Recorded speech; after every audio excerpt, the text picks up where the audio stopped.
Okay, good afternoon. Welcome to Superfest 2022, or ARRL Central Convention. I want to thank everyone that's been here throughout the day for our forums and everything. This is going to be a very nice one. This is a nice forum about the ARRL. Some questions and answers coming up later, so I think it's going to be a lot of fun here to have fun with this. So with that, I want to introduce our director, Carl. Thank you, Dave. I'm Carl Luetzelschwab. Everybody practice that. Luetzelschwab. Thank you. K9LA, K9 Lima Alpha, although sometimes I go by Kaleidoscope 9, Liechtenstein, Afghanistan, but that doesn't seem to work as good.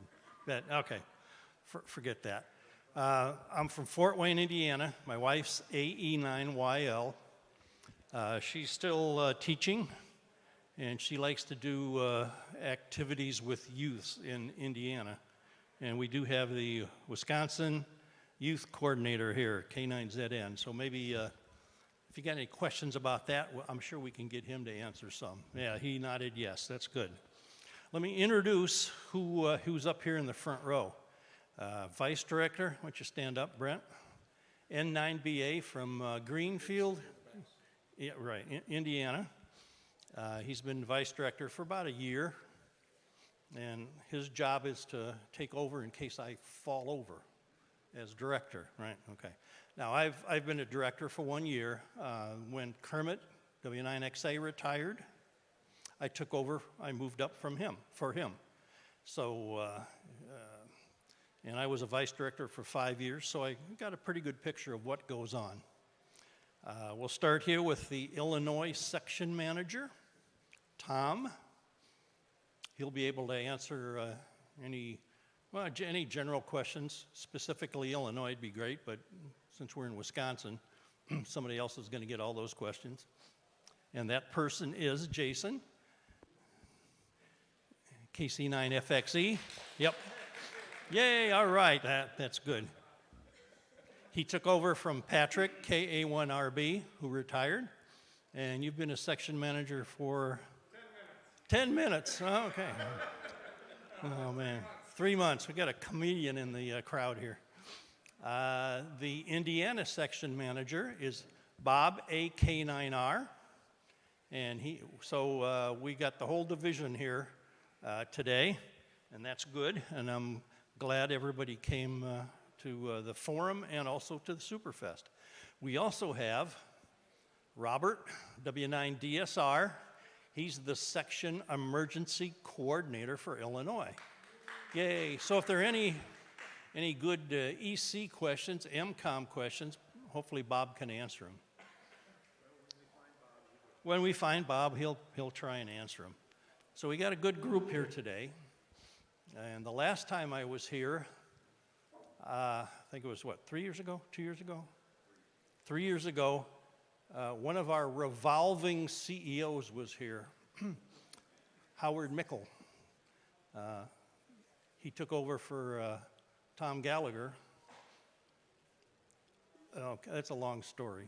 But now we have David Minster, NA2AA. He's our CEO. He's actually been the CEO for over a year. Oh my gosh. And it looks like he's going to be here for at least another year, so that's great. Having continuity in the upper level management is really important, and I hope this is a good sign. What's been going on at the league? Well, one of the big issues that is really frustrating is working with the FCC nowadays. Of course, the COVID really hit them. They went home, and they're starting kind of to come back. We have a number of proposals into the FCC, and they've been sitting for several years now. One is changing the rules from to a bandwidth. Another one is technician enhancement to give them access to 80 segments of 80, 40, and 15 meters. So there's a couple others, and it's really frustrating. The bandwidth one is we have to request a bandwidth exception anytime there's a hurricane. because we want to use faster modes, we can transfer more data, and we need the bandwidth, but trying to get something done is really tough. Let's see, what else from the league? Of course, the board meetings meet twice a year, one in January, the other in July, and we'll be back there in January for a board meeting to talk about a whole variety of issues. It's good to see the Milwaukee Radio Amateur Club here, as I was here 3 years ago when they got their 100-year plaque. So it's good to talk to those guys again. So let's get into, I'm going to have these guys come up, each one, and maybe talk a little bit about their specialty, and then we'll get into Q&A. So Brent, why don't you come on up and talk a little bit about being a vice director in the Central Division. Oh, I got a question. Who do section managers report to? Anybody know? No, a lot of people think they report to directors. They don't. They report to headquarters. So these guys don't have to listen to me. That's the way it goes. And they don't, in fact. Yeah, and they don't. So, yeah.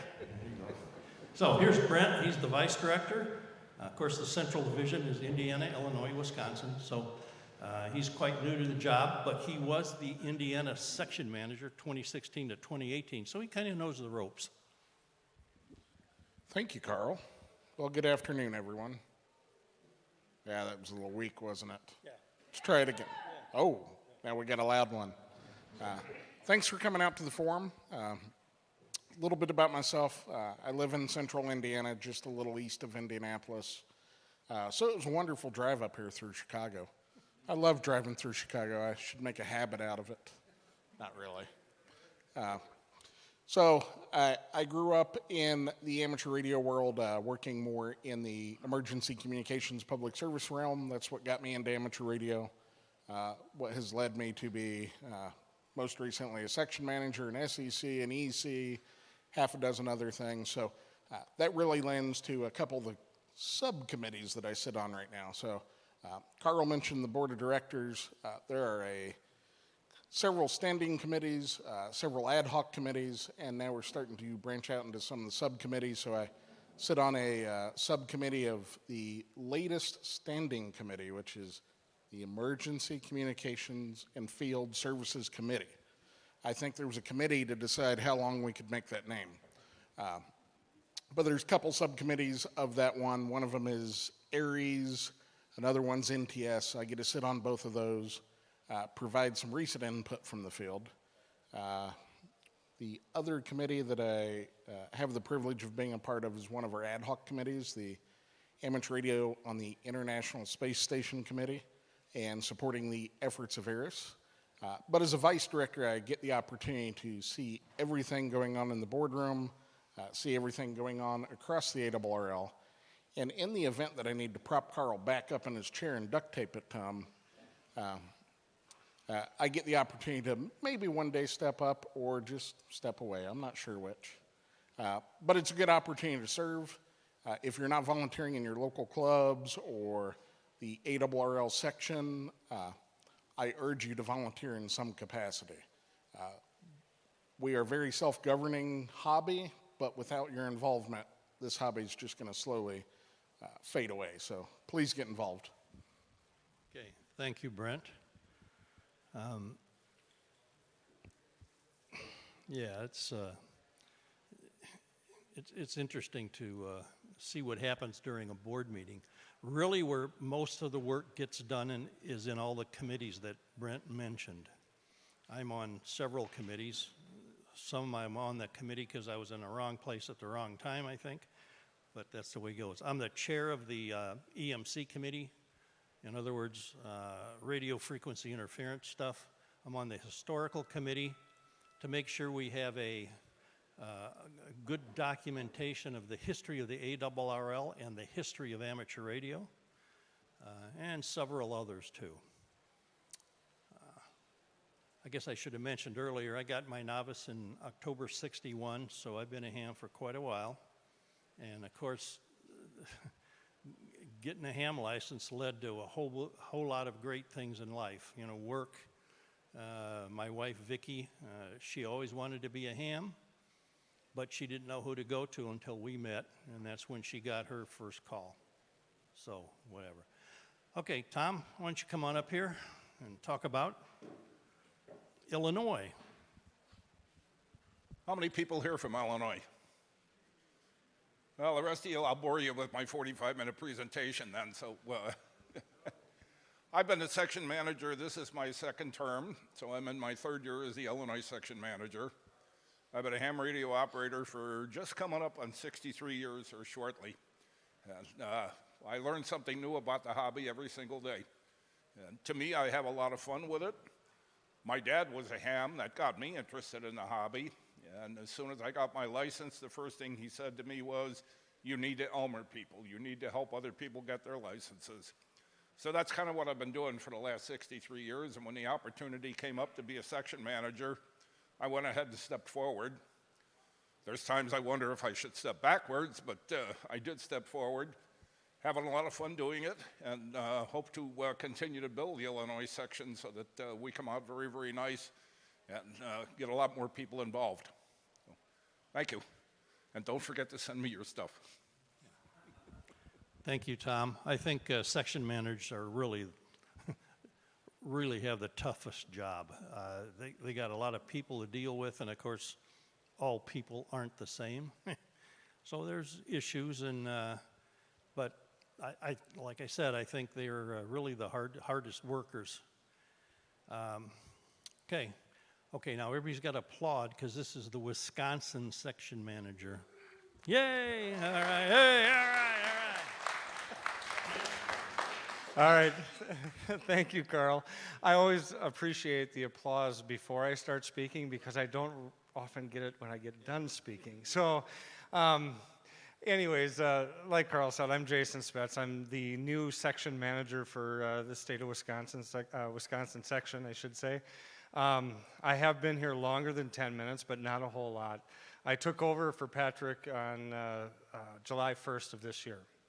So I hit the ground running because, as you all know, the summer months are the busy months, and things are already in progress, things are happening, and now here's the new guy. So I've been working on trying to learn my job, learn how to best serve the section. I got a good education last weekend when we were invited out to Connecticut, ARRL headquarters, and got some good lessons and good training and good networking, and met my new friends from the division here and everything else. But one of the things, I start thinking about this. I was kind of shoulder tapped back in October when Patrick was thinking about retiring. In fact, I think he was not more than thinking; he was leaving.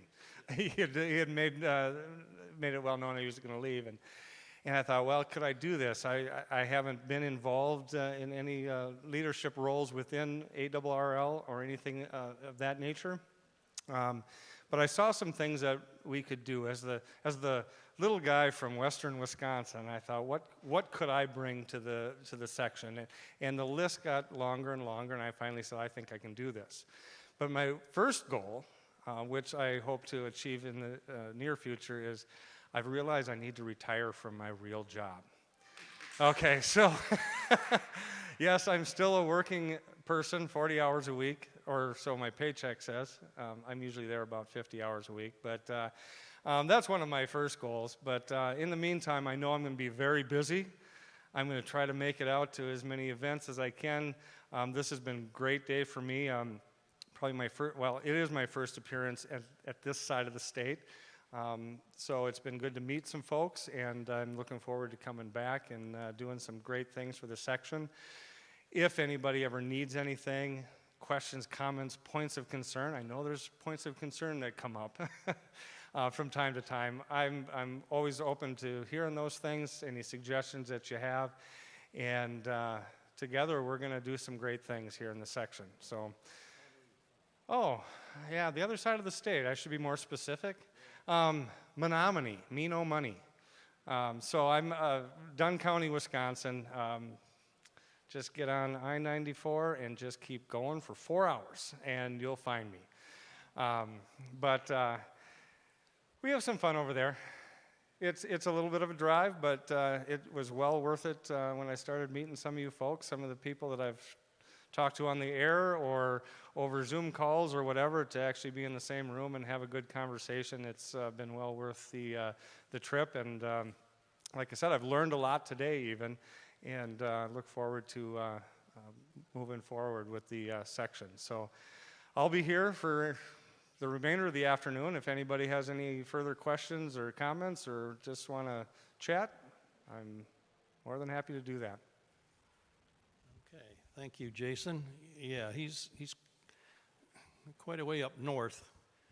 Just like Thom, the Illinois section manager, he's way down south in Illinois. And of course, being in Fort Wayne, that's not very centrally located within the central division. It takes me 3 hours just to get out of Indiana, and then I got to go somewhere. So what that means is a lot more miles on the car, but that's the way it goes. I enjoy doing this. Next is Bob, AK9R, the Indiana section manager. He's kind of centrally located, so at least in Indiana. So that helps. Thanks, Carl. Yeah, unlike Thom and Jason, I'm centrally located. I live just outside of Indianapolis, so it's pretty easy for me to get around to any part of Indiana. And I see that as an important part of the section manager's job is to get around and go to Hamfests and club meetings and make myself known and see what the issues are and the questions that people have. As far as my background, I've been licensed since '91, and like Brent, I got into amateur radio because of public service and emergency communications and Skywarn. I've been a RACES radio officer for my county, and outside of auxiliary communications, I've been a club secretary, club webmaster, dabbled a little bit in contesting. During the ARRL Centennial in 2014, I figured out that yes, I can do RIDI, and I was able to make some contacts with the W1AW portable stations during that year using RIDI, and found that I think this is a pretty neat mode. So I've done some RIDI contests as well as some sideband contests. Chased a little DX. Haven't quite gotten to the DXCC, but I think I need 3 more countries to get DXCC, but we'll keep working on that. Like Jason, I'm new in the job as section manager. Just started in this role July 1st. Learning a lot, figuring out a lot of the administrative things to being section manager that we have to keep up with, and seems like for the first few weeks, every day something else would come up, like, how do I do this? How do I do that? You know, I think I'm supposed to be responsible for this, but how do I do it? So it's been a real learning experience. All 3 of us were in Hartford, Connecticut this past weekend for a section manager workshop. The ARRL tries to do these workshops each year to help bring the new section managers up to speed, but they did not do them in person in 2020 and 2021. So this year they caught up, and there are 71 sections around the country, and we had 22 section managers in Connecticut for that workshop. We spent a day and a half learning a lot of things about how we're supposed to do our job, and we also got a chance to visit ARRL headquarters and and spend some time sitting in front of the microphone at W1AW, and that was a pretty neat experience. And the thing that I think I will close with is David Minster, our ARRL CEO, made a presentation to us at the workshop, and he pulled forward a quote that's been attributed to Henry Ford. If you always do what you've always done, you'll always get what you've always got.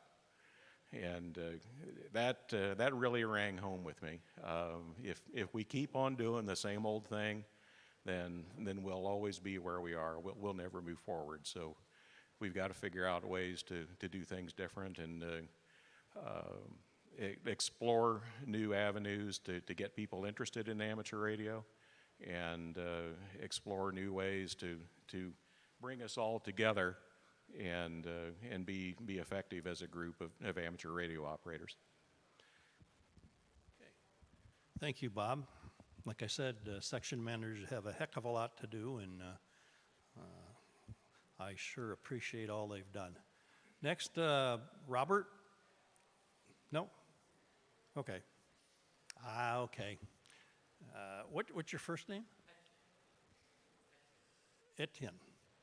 K9ZN, he's the youth coordinator for Wisconsin. Why don't you come on up and just talk about a couple youthful things. As you can see, me being the director, I chose Brent because he's a heck of a lot younger. So we need more youth in ham radio, that's for sure. Oh, no, you didn't. Alrighty, well, actually never used a microphone before. My call sign is Kilo 9 Zulu November, as he said. My first name is Etienne. I'm the section youth coordinator for Wisconsin. I actually wasn't really prepared to talk. In fact, I got no warning about this. But, you know, as of right now, my main thing has been giving out a little bit of a newsletter regarding youth in amateur radio. So if you read the ARRL newspaper, the section youth report is created by me, myself, and I, and just me. So yeah, that's about it. But I did get a school interested for STEM club, so I'm going to try to incorporate some amateur radio in a middle school in Kenosha. But you know, I've been a section youth coordinator for a while, but I was fairly inactive when Patrick was around, but I finally got the kick in the butt when Jason here became section manager.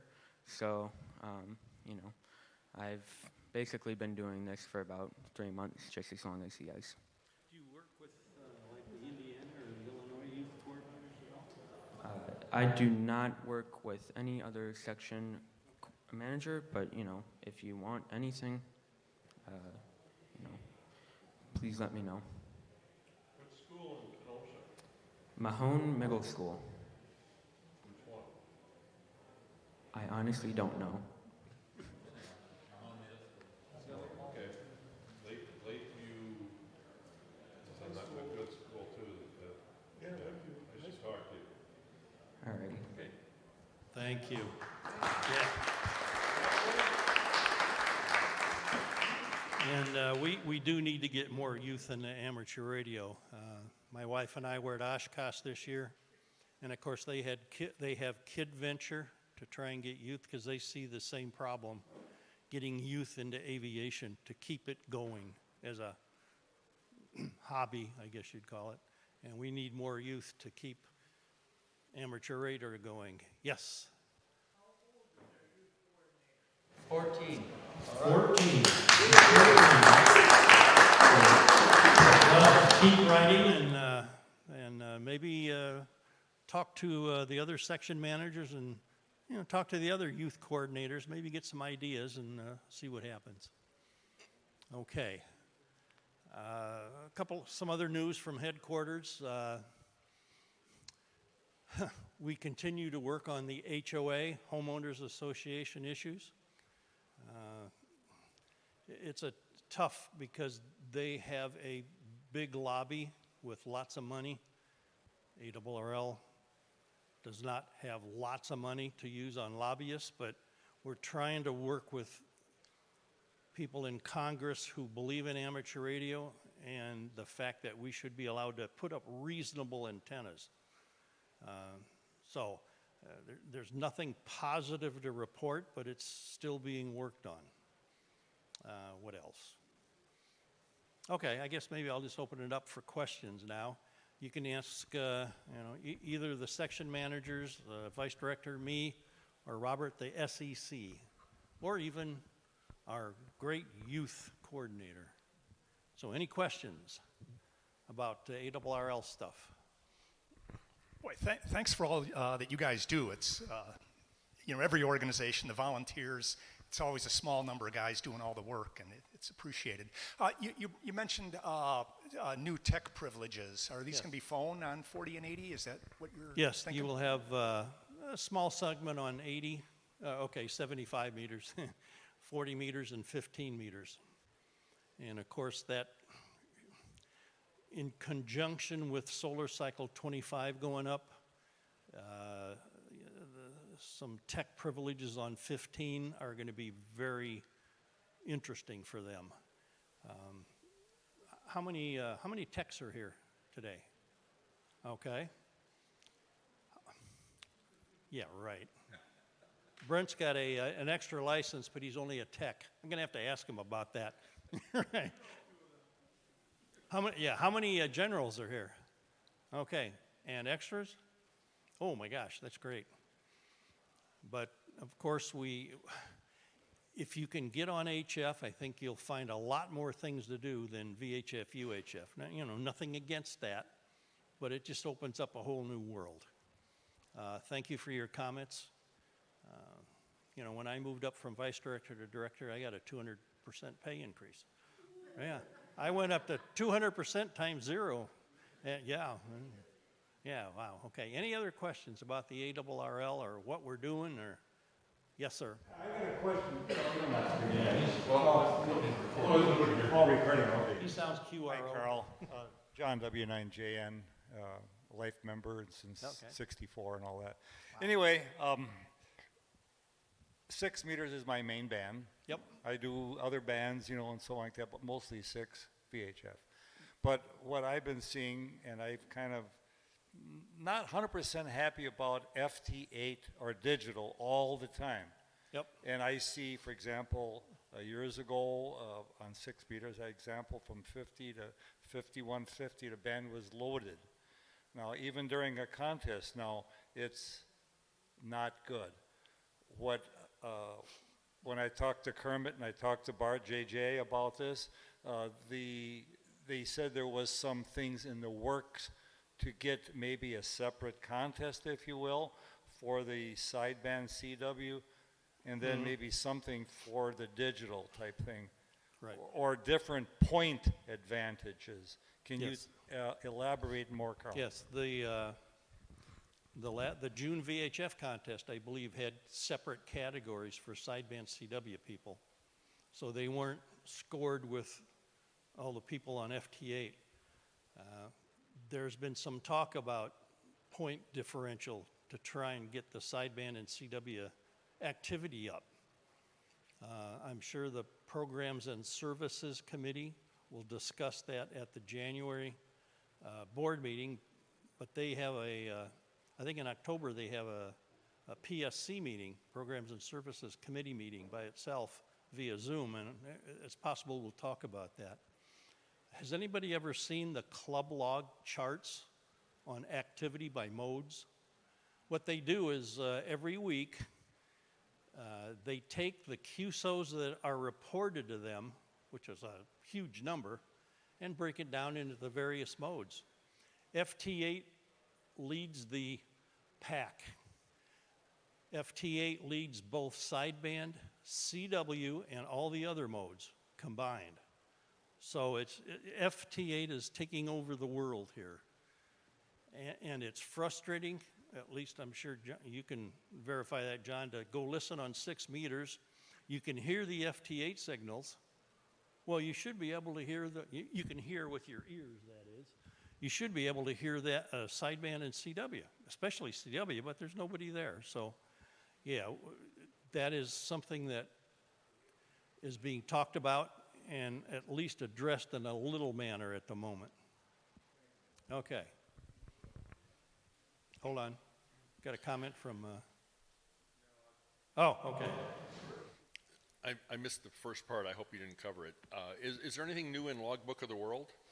No, it's in a maintenance mode. That's all it is. Several months ago, we hired a director of IT, director of information technology. He's got two major jobs. One is do something with the website, which is, well, if you've ever gone to the website recently, you might come away frustrated. So that's something that needs to be done, and then logbook needs to be done over. Now, there's no plan for that yet, you know, because he's only been there a couple months, but I'm sure he's looking at it, and of course this is going to cost money, so that's another issue. But we recognize that Logbook of the World and the website do need some attention before one of them crashes, and that's going to really be a problem. A few minutes. Okay, here's W9DSR, Section Emergency Coordinator for Illinois. He wants to talk for a few minutes. So can you set the timer? Oh, okay. So in 1964, roughly, WN5 PSH went on the air. And a year later, it became Washington, and 5 presidents slept here, and my dad did not even crack a smile. Sorry. So it's been a while, but I have questions for you. I don't need to bag about me. I want to ask about you. And there aren't any other SECs in here, so I'll take it back to them. How many people are members of ARRL in this room? Goodly number, goodly number. How many people have ever operated WinLink in this room? Just about the same. Very good, very good. How many of you are truly active in ARRL? Starting to dwindle a little bit, not too bad. I know that Wisconsin's got a really good, and all of you are Wisconsin, right? Oh yeah, okay. That's why I didn't really want to get up here too much. So, those Illinois people, you know, go back to Chicago. So here's my series of questions that'll last 2 more minutes. So do you believe that ARRL is fulfilling its program mission? Okay. The honest, there it is. It was a trick question. Most ARRL members believe that they are there to help whenever they can, and they are there to do something. And the question is, what is that? So let me clue you. And this is not ARRL. That's another reason why I'm taking just a few seconds. Now, you've all heard of Auxcom. Of course you have, right? Because you know about ARRL and RACES and Auxcom. Auxcom's a federal program. It makes you go and take some courses and you go to some places and you take an Auxcom course and you do whatever it is. That's fine and wonderful. But to get your hands dirty, to build an antenna, to actually talk on the radio, to handle traffic, all the rest of it, that ain't happening on Auxcom. The only way that I see working right now is the ARRL program is the training arm of getting amateur radio operators ready to participate with their served agency. And that's how ARRL is finally turning out to be. So you're practicing up, getting used to working with each other, you're handling traffic, voicing traffic, not just digital. You're actually realizing who it is on the other end you're talking to by the sound of their voice and what they're saying. And this is what ARRL does. As a program, it needs to find a new balance and it needs a better mission statement. I'm here to tell you that, and it's going to happen. Have any of you actually heard Josh Johnson speak? All right, he's the new, whatever he is. What's the title now? Director of Emergency Management, or Emergency Management Director, something like that. They hand out titles. So Josh is down to earth from Arkansas. He seems to have a pretty good idea where we're going. So that's my point. Just wanted to get a real good sense. It really wasn't what what I thought it would ever be. And when I talk to Kyle and other folks, we'll talk some more about it. I really believe that there are no mile-high copper screen border between Wisconsin, Illinois, and and Indiana. We can actually talk to each other. We need to start standardizing. We need to work in each other's sandbox a little bit on communications exercises. And that's our word from our sponsor. Any questions about ARRS or emergency communications? Sir. Any development of the ARRS Connect? Is that going to come back? The camera's still on. The camera's, no, I didn't want it on. You know, put your hand in front of it. I was going to do the old, I don't know how many of you ever saw that comedy program. So, no. ARRS Connect is gone away, and there are new attempts at documenting at the EC level, the DEC level, the SEC level activities, and they are automated, and they are coming. And ultimately, they will be the only way to do the work, but it's another year or so. So it's not that. But ARRS Connect had again, almost to me, I speak for myself, ARRS Connect was a question looking for an answer. What we really needed to do is go back to the field and say, let's try to find an easy way to document what we did, how we're doing it, and how well we can do it again. That's what we need to do, and that's what we should do. So, no, there won't. ARRS Connect is gone. There'll be something else. And it'll work because there's new commitment. I spent time with Minster one really raucous evening with a certain fellow who picked up the tab. Folks, he is really interested in making amateur go into the 22nd century. He's really good to go. So he's going to try to make all this work. It'll happen. Other questions? Before we get off the emergency comm subject, how many are aware that there's an area-wide SET coming up? Yeah, okay. Thom, why don't you come up and talk about it? It's been held before, and I think it's going to be a little bit bigger this year. We hope so. We hope so, okay. What we tried to do here last year was to combine the states. I live in southern Illinois, about 40 miles north of Paducah, Kentucky, and we live in an earthquake-prone area down there. And one of the things I said was that if we ever have an earthquake, we are going to need help from all over. So last year we tried to get it started. We had a little bit of success with it. But this year I've already talked to my counterparts in Indiana and Wisconsin, Tennessee. Gentleman from Kentucky, the section manager down there, has resigned. But I talked with him the other day, and he said, absolutely count us in one way or another. So at some point this year, you're going to hear an awful lot about us talking about having a multi-state SET exercise. And we need the maximum amount of participation from everybody. We're going to be passing traffic back and forth to each other, trying to make it as real as what it will be if we ever get hit by I shouldn't say if we ever, when we get hit by the earthquake. Because we all know living down there that it's just a matter of time until we have it. And if you don't believe that, I do an earthquake presentation for clubs all over Illinois and some of the other states. And I can tell you that it's just a matter of time. We're going to have one. We know we're going to have one. And that's where we're going to need the maximum amount of participation from all the surrounding states. We live in an area that the topography is entirely different than what it is in California. Our ground is much, much harder than what California is, what Alaska is, everything else. So when we get it, it's going to cause a massive amount of destruction.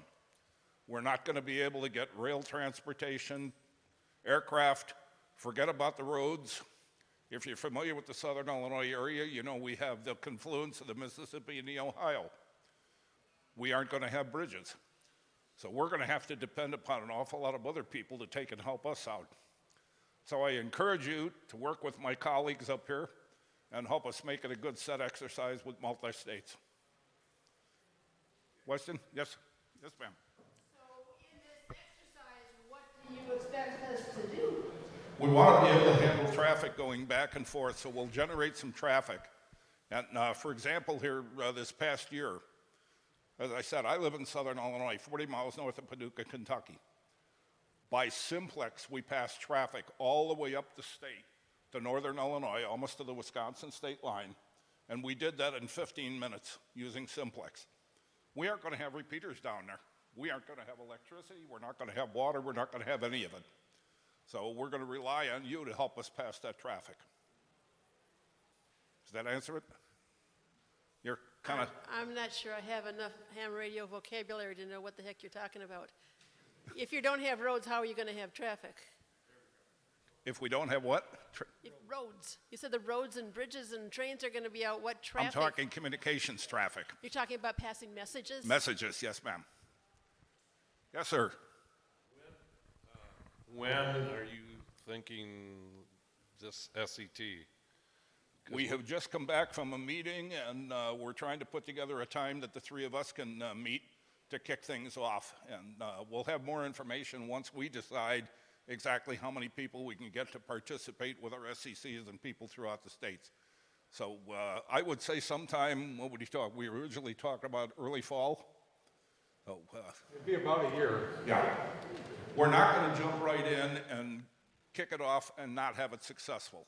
We want to take the time to plan it the right way and make sure that we're successful with the exercise. Just a recommendation. I don't think I'm talking there.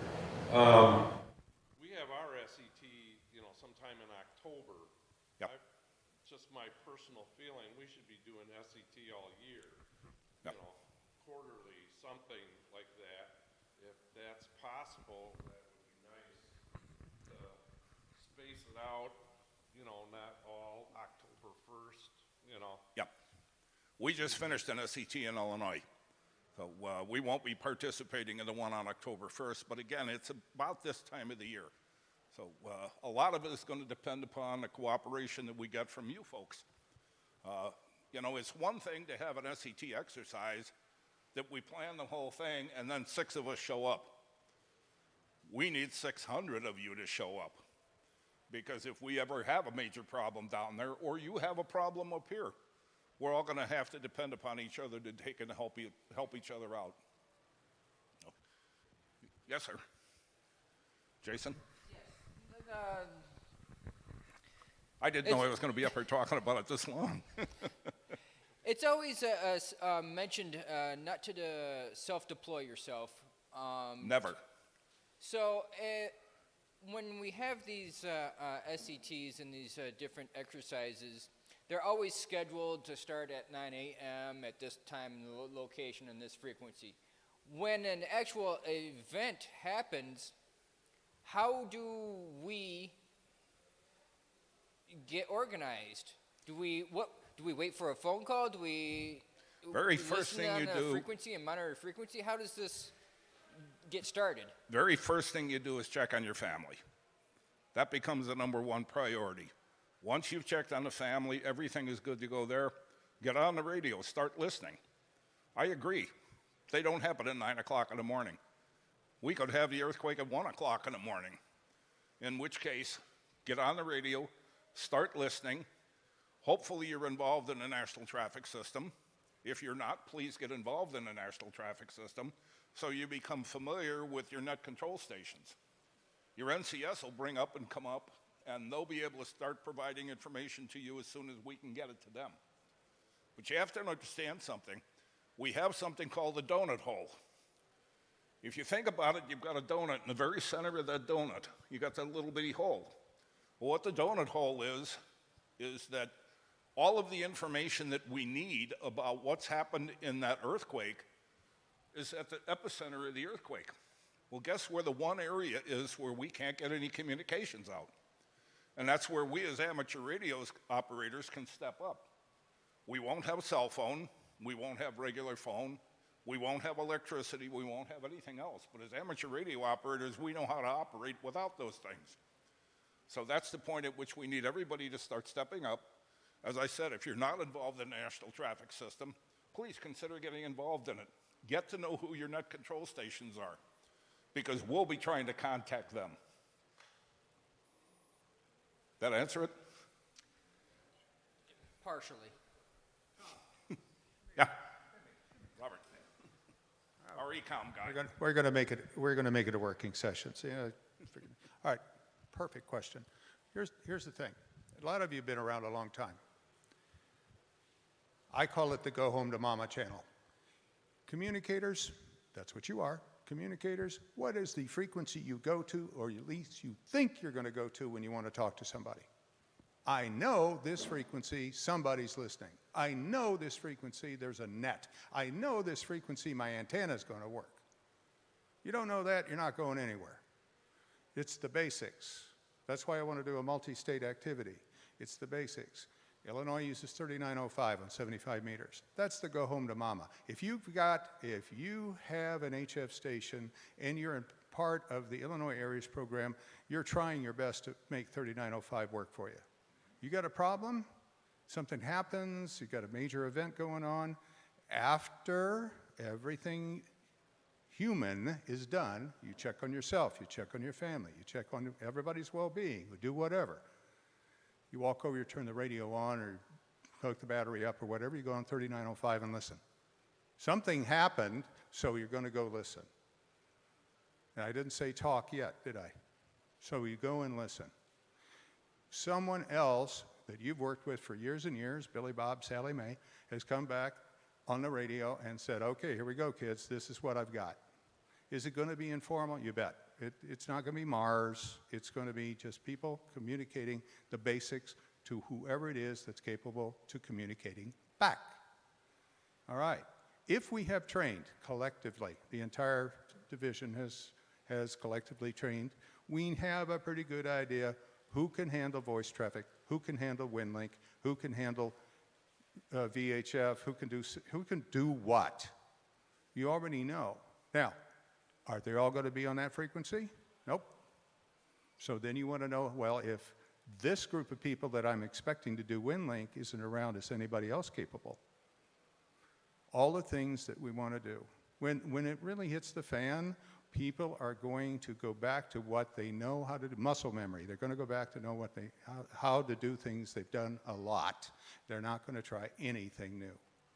So what we do when we plan a COMEX, and we didn't do an SET, we did a COMEX, communications exercise. We picked a time on a Saturday morning, and we said, okay, we can't make it all crazy willy-nilly. But we said and reinforced, those of you on HF, you're going to go to 3905. And oh, by the way, you're also going to go to 7230. And oh, by the way, you're going to go channel 5 on 60 meters. And oh, by the way, you're going to do WinLink, and you're going to do voicemail. We told them, here's what we're going to practice, here's what we're going to train on. We're going to keep doing that and doing that and doing that collectively throughout all the states, because that is what is going to happen when we really, really need it. We do not want a whole bunch of people getting on saying, I don't know, I'll just spin the dial till I find somebody. I mean, we can't do it that way. We've got to have the standard concept of, I know who you are, I know how you operate, I know what to listen for, I know when to stop talking and when to listen.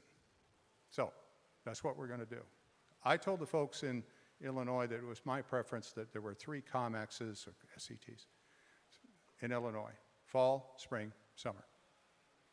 And if you really want to get crazy, that's the winter field day. Have a great time. Knock yourself out. But essentially, we strip away all the things that just will get in our way of training. We basically say, start at 9 o'clock on a Saturday, we work this long, do these things, just to get people started. And then we just keep, we're all 8 years old in front of that piano, and we just keep practicing and practicing and practicing and doing the same thing till we know how to do it. So, the more we do it, the better we're going to get. Thank you, Robert. Yes, sir. What's the frequency for Wisconsin? I don't know. What is I'm asking you. What's your Wisconsin frequency? 984 is a Badger emergency net. Which one?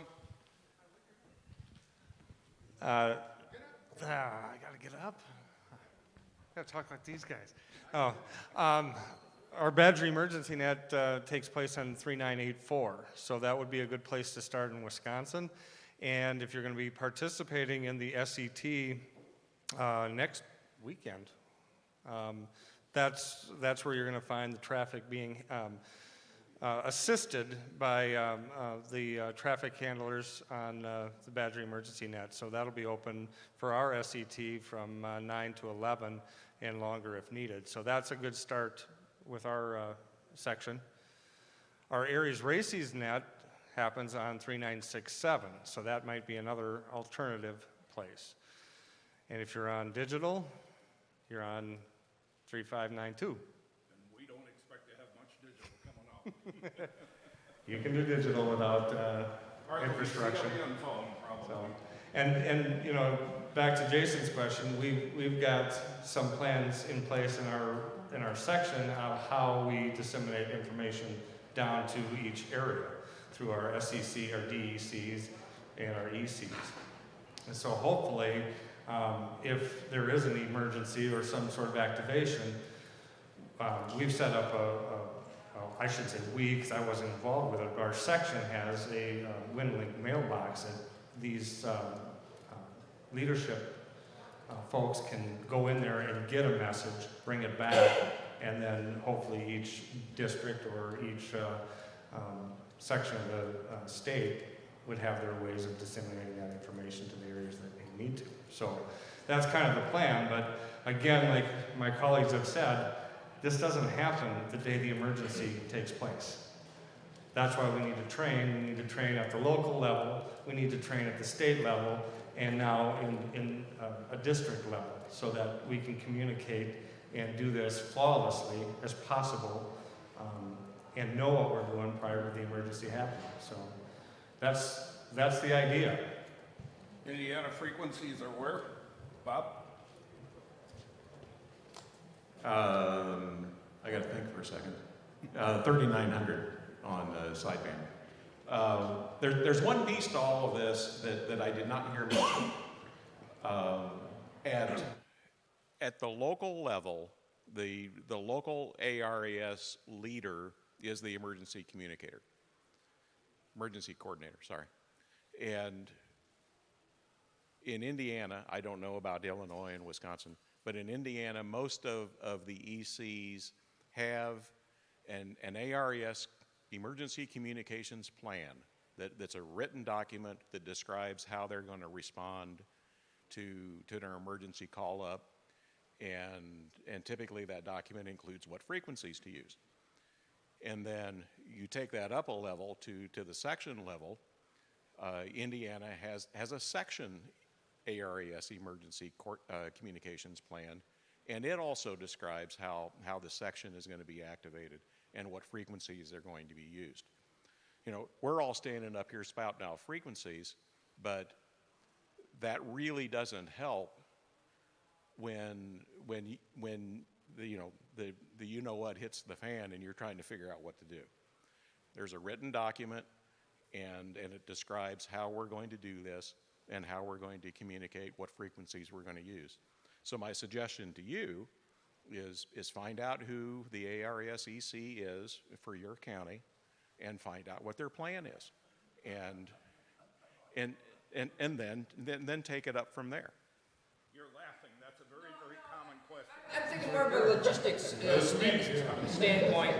You know, if in this scenario you're talking about the earthquake, who calls you guys? Do they call the headquarters? Do they call, and then who calls us? And who's the first one to go in and say, oh, there's a bridge out, we need this? Is it the local police? We're going to be looking for whomever we can talk to. Literally, because if you stop and, okay, here we go. All right, it's called the served agency. And here's multiple. here's the thing. All right. True or false? Hands up, yes, true, and hands down, false. The ARRL is a served agency. No, it is not. It is not. The served agency is the actual agency that rubber hits the road, right? They're the one who say, I need somebody to help communicate. I need somebody to coordinate. I need somebody to work with me. Right here, right now. You got it at county level, you got it at state level, you got it at regional level, you got FEMA, you got all that going on. Sir? Well, I guess I got kind of the same question Jason's got about self-deployment. Indiana ain't going to be talking to anybody to be activating anybody, because they'll be so out of sorts, you know. We haven't ever been activated in Kenosha and Racine. So Ever self-deployed. Well, there's the question, right. but the question. But that's my point. We're going to be waiting for what? If you're familiar with who your section people are, or if you're familiar who your traffic managers are, these are the people that you're going to be able to talk to and find out exactly what it is you should be doing and what help they need. You don't just arbitrarily slap 3 HTs on, walk in the door and say, hi, I'm here to help you. That isn't going to help you. Right. Well, you won't be going through the door, but here's the thing. Can I, since I've been involved in this here in the state for a while in the past, I was AEC for Waukesha for a number of years, and you know, we did have a plan, an activation plan at the state level, district level, all that stuff. What I'm hearing since I've been out of it is that's fallen apart. I don't think that it's as activated, that the training's there. I don't think we're promoting ourselves like we should be for ARRLs. I don't think we're going through that as well as we should be.